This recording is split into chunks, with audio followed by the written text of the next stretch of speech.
Everyone, welcome to my YouTube channel Rozgar with दीदी।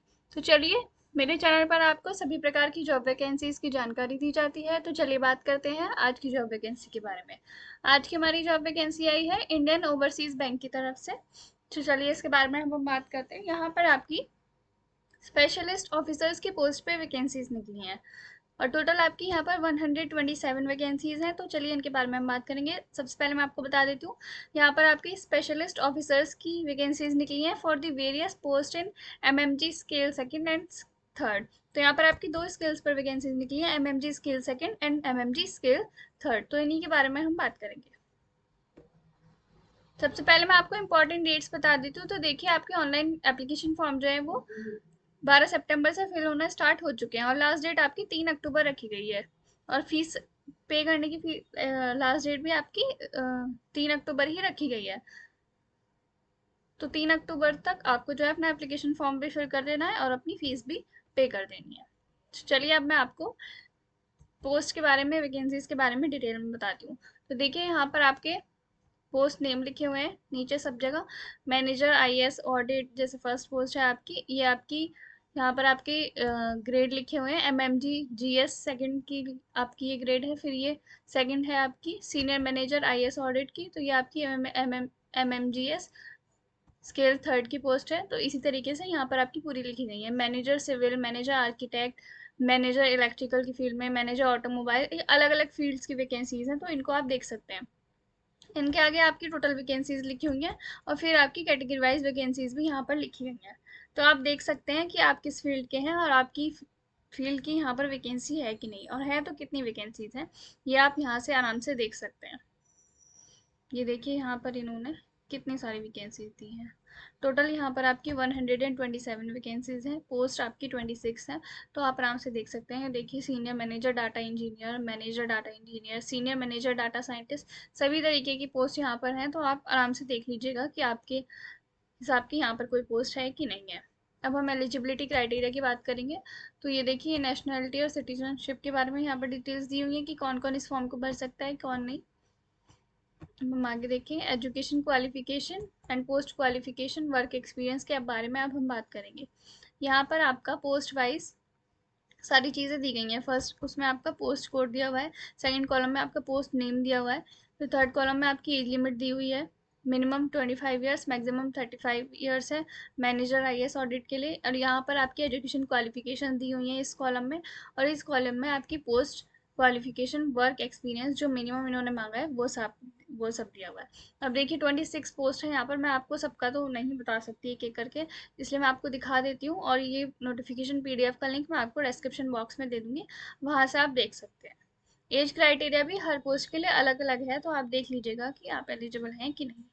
यहाँ पर देखिए, सारे ही फील्ड्स के बारे में इन्होंने पूरा डिटेल में बताया गया है कि आपकी एजुकेशन क्वालिफिकेशन और क्या एक्सपीरियंस यहाँ पर आपका मांगा गया है।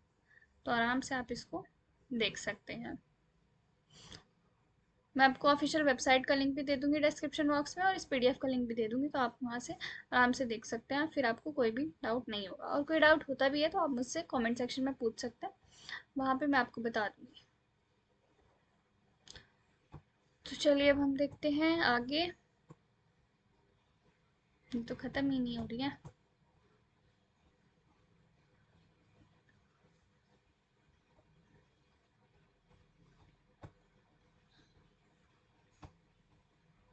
देख लीजिएगा आप लोग सही से। तो चलिए अब हम एज क्राइटेरिया के बारे में बात करेंगे। सारी एज क्राइटेरिया जो है वो आपको उनकी पोस्ट के आगे ही मिल जाएगा। रिलैक्सेशन के बारे में आपको बता देती हूँ, अपर एज लिमिट में किन किन को कितना कितना रिलैक्सेशन मिलने वाला है। तो देखिए, SC ST को 5 ईयर्स का एज रिलैक्सेशन मिलने वाला है, OBC NCL को 3 ईयर्स का एज रिलैक्सेशन मिलने वाला है, और PWBD कैंडिडेट्स को 10 ईयर्स का एज रिलैक्सेशन मिलने वाला है। बाकी भी यहाँ पर कुछ एज रिलैक्सेशन दिए हुए हैं, तो आप यहाँ से देख सकते हैं। अब हम आगे देखते हैं इन्होंने क्या इन्फॉर्मेशन आगे दी हुई है।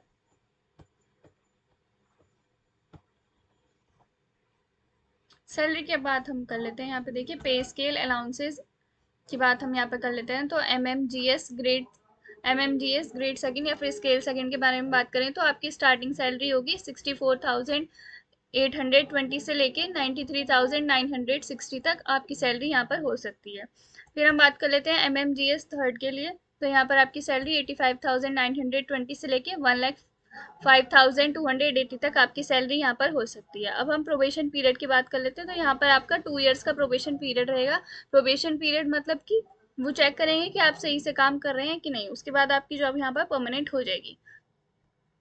पोस्टिंग ट्रांसफर और जॉब रोटेशन के बारे में यहाँ पर देखिए आपको चीज़ें बताई गई हैं कि आपको इंडिया में कहीं भी ट्रांसफ़र किया जा सकता है इनके ब्रांचेस में, तो आपको उसके लिए तैयार रहना होगा। यहाँ पर कुछ अदर अलाउंसेस के बारे में आपकी डिटेल्स दी हुई हैं जो आपको मिलेंगे, तो यहाँ से आप इनको देख सकते हैं। ये अलाउंसेस भी आपको मिलेंगे।